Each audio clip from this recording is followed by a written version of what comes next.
Hello traders, daily ട്രേഡേഴ്സിൻ്റെ പുതിയൊരു വീഡിയോയിലേക്ക് എല്ലാവർക്കും സ്വാഗതം. ഇന്ന് ഈ വീക്കിലത്തെ ലാസ്റ്റ് ട്രേഡിംഗ് ഡേ ആയിരുന്നു. നമുക്കൊന്ന് ഇഷ്ടംപോലെ ടാർഗറ്റ് അടിച്ചിട്ടുള്ള ദിവസം കൂടിയാണ്. ഫ്രീ ഗ്രൂപ്പിൽ തന്നെ കണ്ടിന്യൂസ്ലി 3-4 ടാർഗറ്റ് അടിച്ചിട്ടുള്ള ദിവസമാണ് ഇന്നത്തെ. എടുത്ത ട്രേഡിലൊക്കെയും ടാർഗറ്റിക്ക് പോകണ ഒരു ഡേ, അങ്ങനത്തെ ഒരു പ്രത്യേകത കൂടി ഉണ്ട്. ഫസ്റ്റ് നമുക്ക് നിഫ്റ്റി ലെവൽസ് നോക്കി നോക്കാം. നിഫ്റ്റി ഒന്ന് സ്റ്റാർട്ട് ചെയ്ത് ഒരു സെൻറ്റർ ഭാഗത്താണ്, അതായത് ഇന്നലെ ക്ലോസ് ചെയ്തിട്ട് പിന്നെ കുറച്ച് ഓപ്പൺ മുകളിലേക്ക് ഇത്തിരി ഗ്യാപ്പ് അപ്പ് ഓപ്പൺ ഇട്ട് അടിയിലേക്ക് വരെ ചെയ്തത്. കറക്റ്റായിട്ട് നല്ല രീതിക്ക് ഡൗണിലേക്ക് പ്രഷർ വന്നിട്ടുണ്ടായിരുന്നു. മെയിനായിട്ടുള്ള നിഫ്റ്റിയുടെ ലെവൽസ് എന്ന് പറഞ്ഞാൽ 23,807 അവിടെ എത്തുമ്പോൾ ഒരു സപ്പോർട്ട് നിഫ്റ്റിക്ക് കിട്ടും, മനസ്സിലായില്ലേ? അത് ഇമ്പോർട്ടൻ്റ് ആയിട്ടുള്ള ഒരു ലെവലാണ് 23,807. ഏതാണ്ട് ആ ഭാഗത്തേക്ക് എത്തിയ സമയത്ത് നിഫ്റ്റി റീട്രേസ് ചെയ്ത് മുകളിലേക്ക് കയറാൻ തുടങ്ങി. പിന്നെ ഒരു റെസിസ്റ്റൻസിൻ്റെ മുകളിലേക്ക് കയറി, പക്ഷേ അത് സസ്റ്റെയിൻ ചെയ്യാൻ പറ്റില്ല. പിന്നെയും ഒന്ന് ഡൗണിലേക്ക് ഇറങ്ങാൻ നിൽക്കുകയാണ്. ഇപ്പോൾ പി സെൻറ്റിമെൻറ്റ് നിഫ്റ്റിയിൽ നിൽക്കുന്നുണ്ട് കേട്ടോ. അപ്പോൾ നിഫ്റ്റി ഒരു പി തന്നെയാണ് കാണിക്കണത്. നമുക്കൊരു 24,245 ബ്രേക്ക് ചെയ്യുകയാണെങ്കിൽ സി പിന്നെയും കണ്ടിന്യൂ ആവും. സി സൈഡ് കണ്ടിന്യൂ ആണെങ്കിൽ 24,245 ബ്രേക്ക് ചെയ്യണം. പി സെൻറ്റിമെൻറ്റ് നിൽക്കുന്നുണ്ട്. 23,807 ബ്രേക്ക് ആവുകയാണെങ്കിൽ നല്ല ഫോളോ ആണ് കേട്ടോ നിഫ്റ്റിയിൽ വരാൻ പോണത്. അപ്പോൾ ഇത്രയും സ്ട്രൈക്കുകളൊക്കെ നമ്മൾ പ്ലാൻ ചെയ്തായിരുന്നു. നിഫ്റ്റി സ്ട്രൈക്ക് കാണാം, നമുക്ക് സെൻസസ് കാണാം. ഇതിലൊക്കെ നമ്മൾ ട്രേഡുകൾ അങ്ങനെ കൊടുത്തായിരുന്നു. നമുക്ക് ഫുൾ ടാർഗറ്റ് വന്ന ട്രേഡുകളൊക്കെ നോക്കി നോക്കാം കേട്ടോ. ഫസ്റ്റ് നമുക്ക് ട്രേഡ് ആക്ടിവേറ്റ് ആയിരിക്കുന്നത് 24,200 പിയിലാണ്. 24,200 പിയിൽ 3 നമുക്ക് കാണാമല്ലോ. ഒരു ട്രേഡ്, 2 ട്രേഡ്, 3 ട്രേഡ് നമുക്ക് കണ്ടിന്യൂസ്ലി ആക്റ്റീവ് ആയിട്ടുണ്ടായിരുന്നു. കണ്ടിന്യൂസ്ലി പ്രോഫിറ്റ് വന്ന ട്രേഡാണ് ഈ 3 നമുക്ക് ഫസ്റ്റ് ട്രേഡ് ആക്റ്റീവ് ആയത് ഈ ഒരു ലെവലിലാണ്. 131.90 ആണ് ട്രേഡ് ആക്ടിവേറ്റ് ആയത്. ലിമിറ്റഡ് അല്ല ട്രേഡ്, ഒരു 2 രൂപ വ്യത്യാസത്തിലാണ്, 1 രൂപ 2 രൂപ വ്യത്യാസത്തിലാണ് ട്രേഡ് കിട്ടിയത്. അപ്പോൾ ഈ ട്രേഡാണ് നമുക്ക് ഫസ്റ്റ് ഒരു 50 പോയിൻറ്റ്സ് നിഫ്റ്റിയിൽ ക്യാച്ച് ചെയ്യാൻ പറ്റിയത്. സെയിം സ്ട്രൈക്കിൽ തന്നെ പിന്നെയും നമുക്ക് ട്രേഡ് ആക്ടിവേറ്റ് ആയി 153 ഇതിൻ്റെ ഇടയിൽ പ്ലാനിങ് ഉണ്ടായിരുന്നു. 160 പ്ലാൻ ചെയ്തിട്ടുണ്ടായിരുന്നു. പക്ഷേ റെഡ് ക്യാനിൽ നമുക്ക് കാണാം, റെഡ് ക്യാനിൽ ക്ലോസിങ് അടിയിലാണ്. അപ്പോൾ നമുക്ക് അവിടെ വിശ്വസിച്ചെടുക്കാൻ പറ്റില്ല. അപ്പോൾ അത് റിജക്റ്റ് ആക്കുക. എന്നിട്ട് ബാക്കി 153.20 എന്ന് പറഞ്ഞ റേഞ്ചിലേക്ക് വെയിറ്റ് ചെയ്യായിരുന്നു. ഇവിടെ റെഡ് ക്യാനിൻ്റെ അടിയിൽ പിന്നെയും ക്ലോസ് ആക്കി. റെഡ് ക്യാനിൻ്റെ മുകളിൽ ഇവിടെയാണ് ക്ലോസ് ആക്കിയത്. പിന്നെ അവിടെ നമുക്ക് ട്രേഡ് ആക്ടിവേറ്റ് ആയി. ഇത് ലിമിറ്റിലുള്ള ട്രേഡല്ല, പിന്നെയും പറയാം, ഒരു 2 രൂപ വ്യത്യാസം കിട്ടുന്ന ട്രേഡാണ്. ഇതൊരു 4 ക്യാൻഡലിലെ 50 പോയിൻറ്റ് പോയിട്ടുള്ള ട്രേഡാണ്. വെറും 4 ക്യാൻഡിൽ എടുത്തിട്ടുള്ളൂ 50 പോയിൻറ്റ് പോകാൻ. പിന്നെ നമുക്ക് മുകളിൽ പിന്നെ ഒരു ട്രേഡ് ഉണ്ടായിരുന്നു. 230.70 ട്രേഡ് ഉണ്ടായിരുന്നത്. ഇത് പക്ക ബയേഴ്സ് ക്ലോസ് ചെയ്ത് സെല്ലേഴ്സ് കൂടെ റിജക്റ്റ് ആക്കി പിന്നെ ഒറ്റയ്ക്ക് ഷൂട്ട് ചെയ്താൽ പോകുന്ന ട്രേഡായിരുന്നു കേട്ടോ. നമുക്ക് ഒറ്റ ക്യാൻഡലിലെ 47 പോയിൻ്റ് എന്നുള്ള ട്രേഡാണ്. ഒറ്റ ക്യാൻഡിൽ 47 പോയിൻ്റ്. ഈ ട്രേഡ് പിക്ക് ചെയ്ത ടൈം എന്ന് പറഞ്ഞു കഴിഞ്ഞാൽ 10 മണി, എക്സാക്റ്റ് 10 മണിയിലത്തെ ക്യാൻഡിലാണിത്.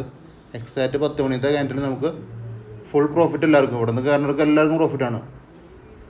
1 മിനിറ്റ് വെയിറ്റ് ചെയ്ത് കഴിഞ്ഞാൽ 40 പോയിൻ്റ് കിട്ടണം. അങ്ങനത്തെ ലെവലിലുള്ള ഒരു ട്രേഡാണ് കേട്ടോ അത്. അങ്ങനെ 50 പോയിൻ്റ് പോയി കാണുന്നത്. അപ്പോൾ ഇത്രയും ട്രേഡുകൾ കാണിച്ചത് ഫുൾ ഫ്രീ ഗ്രൂപ്പിൽ കിട്ടിയ ട്രേഡുകളാണ്. നമുക്ക് പെയ്ഡ് ഗ്രൂപ്പിലും ട്രേഡുകൾ കിട്ടിയിട്ടുണ്ട്. പെയ്ഡ് ഗ്രൂപ്പിൽ ഫുൾ ടാർഗറ്റ് വന്ന 2-3 ട്രേഡ് വേറെ ഉണ്ട്. പിന്നെ സെൻസസിലുണ്ടായിരുന്ന ട്രേഡ് 79,800 പിയിലാണ് കേട്ടോ. 200 പോയിൻ്റ് ക്യാച്ചത്തുള്ള ട്രേഡാണ്. പക്ഷേ നിങ്ങളത് നോക്കുക, ഇത് ട്രയൽ ചെയ്യാൻ പറ്റിയിരുന്നെങ്കിൽ നിങ്ങൾക്ക് ഇത്തിരി പണിയും പ്രോഫിറ്റാണ്. കറക്റ്റ് ഒരു 300 പോയിൻ്റ് കൂടുതൽ നിങ്ങൾക്ക് ഈസി ആയിട്ട് 1 വൈയിൽ പോയിട്ടുണ്ട്. ട്രയൽ ചെയ്യുന്നവർക്കാണ് കിട്ടുക കേട്ടോ. 200 പോയിൻ്റ് ഫുൾ പ്രോഫിറ്റ് എടുത്ത ശേഷം ഈ പ്രോഫിറ്റ് അടിച്ച ക്യാൻഡലിൻ്റെ അടിയിൽ പോയിട്ട് സ്റ്റോപ്പ് ലോസ് മെയിൻറ്റെയിൻ ചെയ്യുക, എന്നിട്ട് ബാക്കി വെയിറ്റ് ചെയ്യുക. അങ്ങനെ ചെയ്യുന്നവർക്ക് മാത്രമാണ് അത് കിട്ടുള്ളത്. ഇടയ്ക്കിടയ്ക്ക് പറയാറുണ്ട്, ഞാൻ ഗ്രൂപ്പിലും പറയാറുണ്ട്. അങ്ങനെ ചെയ്യുന്നവർക്ക് 300 പോയിൻ്റ് എക്സ്ട്രാ കിട്ടും. അങ്ങനെ ടോട്ടൽ 500 പോയിൻ്റ്. പിന്നെ നമ്മുടെ പെയ്ഡ് ഗ്രൂപ്പിൽ കിട്ടിയ ട്രേഡാണത് 24,100 സി. ഇതൊരു 50 പോയിൻ്റാണ്, ഇതൊരു 50 പോയിൻ്റാണ്. 2 പ്രൈസ് റേഞ്ചിൽ നിന്നാണ് ട്രേഡ്. 108 എന്ന് പറഞ്ഞ ലെവലിലാണ് ട്രേഡ് കിട്ടിയത്. കുറേ നേരം വെയിറ്റ് ചെയ്തിട്ടാണ്. ഇത് സി സൈഡാണ് കേട്ടോ. നേരത്തെ ഇത്രയും വലിയ കനത്ത പീയുള്ള സമയത്തും നമ്മൾ സി സൈഡിലേക്ക് ലാസ്റ്റ് ഒരു കുറച്ച് നേരത്തേക്ക് സിയിലേക്ക് പോയിട്ടായിരുന്നു.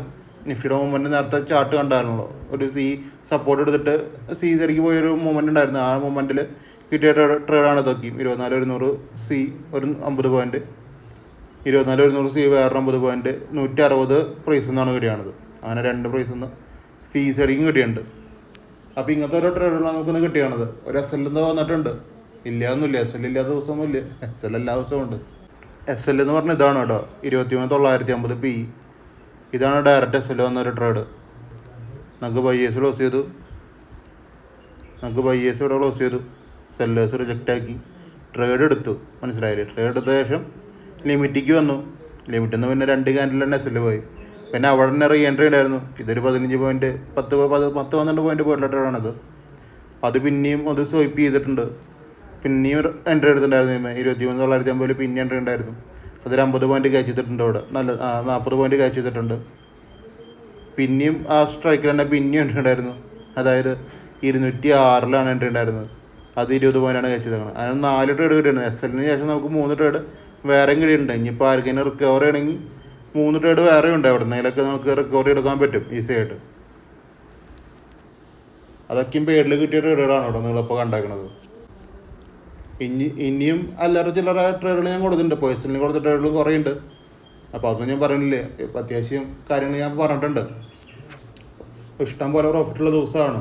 നമുക്ക് എവിടെ നിർത്താലും ഒരു പ്രോഫിറ്റ് ഉള്ള രീതിയിലുള്ള മാർക്കറ്റ് സിനാരിയാണ് ഉണ്ടായിരുന്നു. ഗ്യാപ്പ് അപ്പ് ആണെങ്കിലും പി ഇ സൈഡിലേക്കാണ് മാർക്കറ്റ് വന്നത്. അതായത് 200 പോയിൻറ്റ് ഗ്യാപ്പ് ചെയ്തിട്ട് ഗ്യാപ്പ് അപ്പ് ആയിട്ട് ഓപ്പൺ ആയിട്ട് പിന്നെ അടിയിലേക്കായിരുന്നു വരുന്നത്. അപ്പോൾ ഈ സൈഡ് നമുക്ക് പി സൈഡ് എടുക്കാൻ പറ്റി. അതാണ് 3-4 ട്രേഡ് ഈസി ആയിട്ട് പ്രോഫിറ്റ് വന്നത്. അത് പക്ഷേ നിങ്ങൾക്ക് എടുക്കണമെങ്കിൽ ഒരു എക്സ്പീരിയൻസ് എന്നുള്ള സംഭവം ഉണ്ട് കേട്ടോ. അവിടെ നമുക്ക് എക്സാക്റ്റ് ബൈയിങ് പ്രൈസ് അറിയണം. എന്നാലാണ് കറക്റ്റായിട്ട് നമുക്ക് കണ്ടീഷൻ അനുസരിച്ച് ട്രേഡ് എടുക്കാൻ പറ്റുള്ളൂ. ഞാനൊരു 100 രൂപ പ്രൈസ് വന്നു കഴിഞ്ഞാൽ 100 തട്ടിയിട്ട് വേണമെങ്കിൽ എനിക്ക് ഇറങ്ങി പോവാം. എല്ലാം നടക്കാമല്ലോ. നിങ്ങൾ ഒന്ന് സിമ്പിളായിട്ട് ചിന്തിക്കുക. അങ്ങനെ നടക്കാം. പക്ഷേ അവിടെ എക്സാക്റ്റ് നമ്മളെ കണ്ടീഷൻ എന്ന് പറഞ്ഞു കഴിഞ്ഞാൽ റെഡ് ക്യാനിൽ റിജക്ഷനാണ്. റെഡ് ക്യാനിൽ ഇമ്പോർട്ടൻ്റ് ആണ് എൻ്റെ ട്രേഡിങ്ങിൽ. അപ്പോൾ റെഡ് ക്യാനിൽ റിജക്ഷൻ ഞാൻ പറഞ്ഞ ലെവലിൽ വരുന്നുണ്ടെങ്കിൽ മാത്രമേ എൻട്രി ഉള്ളൂ. അങ്ങനത്തെ ട്രേഡുകളാണ് എല്ലാവരും കിട്ടിയത് കേട്ടോ. അങ്ങനെ പറഞ്ഞ ട്രേഡുകൾ നമ്മൾ എടുക്കുള്ളൂ. അപ്പോൾ അങ്ങനെ പറഞ്ഞ ട്രേഡുകളാണ് നിങ്ങളെല്ലാവരും കറക്റ്റായിട്ട് മനസ്സിലാക്കിയിട്ട് ട്രേഡ് ചെയ്യുക. വെറുതെ ഒരു പ്രൈസ് തീരാൻ വിളിക്ക് കയറുമ്പോൾ ട്രേഡ് എടുക്കുക അങ്ങനത്തെ സെറ്റപ്പല്ല. പ്യുവർലി നമ്മൾ ക്യാൻഡിൽസ് ശരിക്കും നോക്കി തന്നെ വേണം. എന്നാലാണ് പ്രോഫിറ്റിക്ക് പോകാൻ പറ്റുള്ളൂ. ഇതെൻ്റെ ടെലിഗ്രാമാണ്. ഫ്രീ ടെലിഗ്രാം ഗ്രൂപ്പാണ് കേട്ടോ അത്. ഇന്നത്തെ കാര്യങ്ങളാണ് കാണാൻ ഇവിടെ നിങ്ങൾക്ക് കാണാം. നമ്മുടെ റൂൾസാണ്. പിന്നെ സപ്പോർട്ട് റെസിസ്റ്റൻസ് ഞാൻ രാവിലെ കൊടുത്തിട്ടുണ്ട്. എത്ര മണിക്ക് കൊടുത്തതെന്ന് വെച്ച് കഴിഞ്ഞാൽ 6:55 കൊടുത്താണ് രാവിലെ. പിന്നെ ഞാൻ ട്രേഡ് കൊടുത്ത് 8:24 പിയും സി നിഫ്റ്റിയിൽ കൊടുത്തത്. നമ്മൾ നിഫ്റ്റി മാത്രമാണ് ഫ്രീയിൽ കൊടുക്കുള്ളൂ. സെൻസസും ബാങ്ക് നിഫ്റ്റിയും ബാക്കി കാര്യങ്ങളൊക്കെയും പെയ്ഡിലാണ്. നിഫ്റ്റി മാത്രമാണ് ഫ്രീയിൽ കൊടുക്കുന്നുള്ളൂ. അത് 8:30 ഞാൻ കൊടുത്തത്. ഇവിടെ ടൈമൊക്കെ നമുക്ക് കാണാം. 8:30 നിങ്ങൾക്ക് കറക്റ്റ് ബൈയും പ്രൈസ് കിട്ടുന്നുണ്ട്. അപ്പോൾ കറക്റ്റ് ബൈയും പ്രൈസിൻ്റെ മുകളിൽ നിങ്ങൾ നല്ല രീതിക്ക് ട്രേഡ് എടുക്കുക. കണ്ടീഷൻ എങ്ങനെയാണ് ആക്റ്റീവ് ആവേണ്ടത് അത് നിങ്ങൾ ഒന്നുകൂടി മനസ്സിലാക്കുക.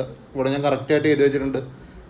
നമ്മൾ ഗ്രീൻ ക്യാനിൽ ലോസ് ചെയ്യണം, റെഡ് ക്യാനിൽ റിജക്റ്റ് ആക്കണം, ലിമിറ്റിൽ എടുക്കണം. അല്ലെങ്കിൽ ഞാൻ പറഞ്ഞ ലിമിറ്റ് പ്രൈസിൽ നിന്ന് 1, 2, 3 രൂപ മുകളിൽ എടുത്താലും പ്രശ്നമില്ല. ക്ലിയർ ആകണ്ടെന്ന് വിചാരിക്കുന്നു.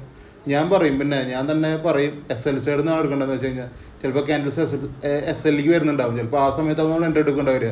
അത് ഞാൻ ഗ്രൂപ്പിൽ അപ്ഡേറ്റ് ചെയ്യും. അപ്പോഴാണ് നിങ്ങൾ എസ് എൽ സൈഡിൽ നിന്ന് എടുക്കേണ്ട കാര്യമുള്ളൂ. അതൊരു നിങ്ങൾക്ക് 2 ഓപ്ഷനാണുള്ളത്. ലിമിറ്റിൽ നിന്ന് എടുക്കുക അല്ലെങ്കിൽ പിന്നെ 1, 2 രൂപ 3 രൂപ മുകളിൽ നിന്ന് എടുക്കാം നിഫ്റ്റിയിൽ കേട്ടോ. ബാങ്കിലാകുമ്പോൾ 10 രൂപ മുകളിൽ എടുത്താലും പ്രശ്നമില്ല. സെൻസസിലാകുമ്പോൾ 15 രൂപ മുകളിൽ എടുത്താലും പ്രശ്നമില്ല. ലിമിറ്റൊന്നും എല്ലാം കറക്റ്റായിട്ട് മനസ്സിലാക്കി ട്രേഡ് ചെയ്യുക. ഇത്തിരി കോംപ്ലിക്കേറ്റഡ് ആണ് നമ്മളിപ്പം ട്രേഡ് ചെയ്യുന്നത്. നമുക്ക് ആ ചാർട്ടിലിരിക്കണം, സ്ട്രൈക്ക് ചാർട്ടിലിരിക്കണം മെയിനായിട്ട്. സ്പോട്ട് ചാർട്ട് നോക്കിയിട്ടിരുന്ന് കഴിഞ്ഞാൽ ഒന്നും നടക്കില്ല. സ്ട്രൈക്ക് ചാർട്ട് നോക്കിയിരുന്നാലേ വല്ലതും നടക്കുള്ളൂ. അപ്പോൾ കാര്യങ്ങൾ കറക്റ്റായിട്ട് മനസ്സിലായിട്ട് നിങ്ങൾ വരിക ഫ്രീ ഗ്രൂപ്പിലേക്ക് കേട്ടോ. അല്ലെങ്കിൽ നിങ്ങൾക്ക് വർക്കാവില്ല. ഞാനത് ഓപ്പണായിട്ട് പറയാമല്ലോ. നിങ്ങൾക്കത് മനസ്സിലാവണം. നിങ്ങൾ ട്രേഡ് ചെയ്താൽ നിങ്ങൾക്ക് വർക്കാവില്ല. നിങ്ങൾക്ക് ഗ്രൂപ്പ് വർക്കും സീരിയസ്ലി പറയാം. അത് ഗ്രൂപ്പ് നിങ്ങൾക്ക് ഓട്ടോമാറ്റിക്കലി വർക്കും. നിങ്ങൾക്ക് സമയമില്ല, നേരമില്ല, അങ്ങനെ ആൾക്കാർ കയറേണ്ട കാര്യമില്ല. മനസ്സിലായില്ലേ? ഓപ്ഷൻ ട്രേഡിംഗ് ആണ്, സമയം വേണം, ക്യാഷ് വേണം, മെത്തേഡ് എല്ലാം മനസ്സിൽ വെച്ചിട്ട് നിങ്ങൾ ഇങ്ങോട്ട് വരിക. എൻ്റെ കയറിയിട്ട് കാശ് പോയിന്ന് പറയിപ്പിക്കണൊക്കെ ഭേദം നിങ്ങൾ വരാണ്ടിരിക്കണതാണ്. എൻ്റെ കയറിയിട്ട് നിങ്ങൾ പ്രോഫിറ്റ് എടുക്കണമെങ്കിൽ ചാർട്ടിലിരുന്നേ പറ്റൂ. അത് 100% കൺഫേമാണ്. ചാർട്ടിലിരുന്നേ പറ്റൂ. നിങ്ങൾക്ക് അവിടെ കാണാൻ പറ്റും, ചാർട്ടിൽ കാണാൻ പറ്റും നിങ്ങൾക്ക് ട്രേഡ് ആക്ടിവേറ്റ് ആണത്. നമ്മളിവിടെ പറയുന്നത് എക്സാക്റ്റ് പ്രൈസാണ്. എക്സാക്റ്റ് പ്രൈസിൽ ഇപ്പോൾ 183.20 24 200 പി ഞാൻ വാങ്ങാൻ പറഞ്ഞാൽ 183.20 മുകളിൽ ഗ്രീൻ ക്യാനിൽ ലോസ് ചെയ്യണം. ചിലപ്പോൾ 185 ഗ്രീൻ ക്യാനിൽ ലോസ് ചെയ്യേണ്ടത്. പക്ഷേ റെഡ് ക്യാനിൽ അടുത്തത് നമുക്ക് റിജക്റ്റ് ചെയ്യണം. അത് 183.20 മുകളിൽ തന്നെ റിജക്റ്റ് ചെയ്യണം. അത് 123.20 റിജക്റ്റ് ചെയ്താലും ആക്റ്റീവാണ്, 30 റിജക്റ്റ് ചെയ്താലും ആക്റ്റീവാണ് കണ്ടീഷൻ. ഇനി 10 റിജക്റ്റ് ചെയ്യണമെന്ന് നോക്കി, അപ്പോൾ അടിയിലാണ് ക്ലോസ് ചെയ്തേക്കുന്നത്. അപ്പോൾ നമുക്ക് ആക്റ്റീവ് അല്ല. ഇത്രയുള്ള ചിന്തിക്കാനുള്ളത് കേട്ടോ. നമുക്ക് രാവിലെ സീസായിരിക്കും എൻട്രി ചെയ്തിട്ടുണ്ടായിരുന്നു. പക്ഷേ പ്രോഫിറ്റ് തന്നെയാണ്. പക്ഷേ പിന്നെ അത് കൺസോൾട്ടേറ്റ് ചെയ്ത് വന്നു. പിന്നെ എൻ്റെ ഒരു പ്രൈസ് ആക്ഷൻ എൻട്രിയാണ് ഞാനവിടെ കൊടുത്തതാണ്. തിരിച്ച് കയറുമ്പോൾ ഇങ്ങനെ എടുക്കാമെന്നാണ് ഞാൻ പറഞ്ഞത് കേട്ടോ. 20 പോയിൻ്റ് പോയ ട്രേഡുകളൊക്കെയാണ് അതൊക്കെ. പിന്നെ നമുക്ക് പ്രോഫിറ്റ് വന്ന ട്രേഡിലാണ് 1:5 ആക്റ്റീവുള്ള ഒരു ട്രേഡ്. 1:1 ആക്റ്റീവ് ആയിട്ടുള്ള രണ്ടാമത്തെ ട്രേഡ് 4 ക്യാൻഡിലാണ് പ്രോഫിറ്റ് വന്നത്. പിന്നെ 1:5 ആക്റ്റീവ് ആയിട്ടുള്ള ഒരു ട്രേഡും കൂടിയാണത് നിഫ്റ്റിയിലത്തെ. പിന്നെ നമുക്ക് വേറൊരു ട്രേഡും കൂടി ഉണ്ട്. ഞാൻ പറഞ്ഞില്ലേ ഒറ്റ മിനിറ്റിൽ നല്ലൊരു പോയിന്റ് വന്നു, 45 പോയിന്റ് അടുപ്പിച്ച് വന്നത്, അതാണിത്. ഇത് സെൻസസ് ആണ് കേട്ടോ, 79-800 സെൻസസ് ആണ്. സെൻസസ് 200 പോയിന്റ് കിട്ടിയ ട്രേഡാണ്. അത് ഞാൻ അപ്ഡേറ്റ് ചെയ്തിട്ടുണ്ട്. സെൻസസിൻ്റെ തന്നെ മറ്റേ ട്രെയിലിംഗ് എസലിൻ്റെ കാര്യം ഞാൻ പറഞ്ഞില്ലേ, ഒരു 500 പോയിൻറ്റിൻ്റെ കേസ്, അതാണിത്. ഞാൻ പിന്നെ പറഞ്ഞിട്ടുണ്ടായിരുന്നു 150 പോയിൻറ്റ്സ് പ്രോഫിറ്റ്സിനാണെന്ന്. ഓൾറെഡി മാർക്കറ്റ് പ്രാന്ത് പിടിച്ച പോലെയാണ് പ്രോഫിറ്റ് ചെയ്തിട്ടുണ്ടായിരുന്നത്. അപ്പോൾ പിന്നെ നമ്മൾ നിർത്തി. 10 മണിയാകുമ്പോഴേക്ക് തന്നെ അത്യാവശ്യം ട്രേഡുകൾ എല്ലാവരും കിട്ടിയിട്ടുണ്ടാവും. അപ്പോൾ പിന്നെ നമ്മൾ നിർത്തി. ഗ്രീഡി ആവണ്ട അത്ര ഉള്ള കേസ്, രണ്ടും ഉണ്ട്. അപ്പോൾ നിങ്ങൾക്ക് എൻ്റെ ട്രേഡിംഗ് ഒക്കെ ഷുഡാണ്. നിങ്ങൾക്കിത് വേണമെങ്കിൽ സ്റ്റഡി ചെയ്യാം. എങ്ങനെയാണ് ബൈയിങ് പ്രൈസ് കണ്ടുപിടിക്കണമെന്നൊക്കെ ഞാൻ കോഴ്സ് പ്രൊവൈഡ് ചെയ്യുന്നുണ്ട്. നിങ്ങൾക്ക് താല്പര്യമുള്ളവർക്ക് വേണമെങ്കിൽ ഒന്ന് പഠിക്കാം. ഇതൊക്കെ വളരെ ഈസി ആയിട്ടുള്ള സംഭവമാണ്. നിങ്ങൾക്ക് വീട്ടിൽ നിന്ന് ഇതൊക്കെ കണ്ടുപിടിക്കാം. ഇതിന് ഭയങ്കരമായിട്ട് മാത്തമാറ്റിക്സ് ഒന്നും അറിയേണ്ട കാര്യമില്ല. ഈസിയാണ് കാര്യങ്ങൾ. നിങ്ങൾക്ക് ഒരു സെഷൻ കൊണ്ട് തന്നെ, അത്യാവശ്യം ട്രേഡിംഗ് അറിയുന്ന ആൾക്കാർക്ക് ഒരു സെഷൻ കൊണ്ട് തന്നെ എല്ലാം മനസ്സിലാവും. ഇപ്പോൾ ബിഗിനർ ആണെങ്കിൽ മാത്രമേ ഉള്ളൂ ടൈം എടുക്കുള്ളൂ. അല്ലാത്തവർക്ക് പെട്ടെന്ന് ക്യാച്ച് ചെയ്യാൻ പറ്റുന്ന കാര്യങ്ങളാണ്. നമുക്കൊരു ഓൺലൈൻ സെക്ഷൻ കൊണ്ട് തന്നെ നമുക്ക് കറക്റ്റായിട്ട് മനസ്സിലാക്കാൻ പറ്റുന്ന കാര്യങ്ങളുള്ളൂ ഈ സ്റ്റഡിയിൽ പറയണത്. എക്സാക്റ്റ് പ്രൈസ് എങ്ങനെ കണ്ടുപിടിക്കാമെന്ന് ഞാൻ ഈസിയായിട്ട് പറഞ്ഞു തരുന്നതായിരിക്കും കേട്ടോ. താല്പര്യമുള്ളവർക്ക് ഒന്ന് സ്റ്റഡി ചെയ്യാം. അപ്പോൾ അത്രക്കുള്ള ഇന്നത്തെ വീഡിയോ ഇഷ്ടപ്പെട്ടു. നിങ്ങൾ യൂട്യൂബ് ചാനൽ സബ്സ്ക്രൈബ് ചെയ്യുക, ലൈക്ക് ചെയ്യുക, ഷെയർ, ഇൻസ്റ്റാഗ്രാമിൽ ഫോളോ ചെയ്ത് വെച്ചേക്കുക. ഇനി നമുക്ക് തിങ്കളാഴ്ചയാണ് ട്രേഡിംഗ് ഉള്ളൂ. അപ്പോൾ നമുക്ക് തിങ്കളാഴ്ച ആണ് നല്ല ട്രേഡുകൾ കിട്ടട്ടെ. അപ്പോൾ ഓക്കെ, ബൈ.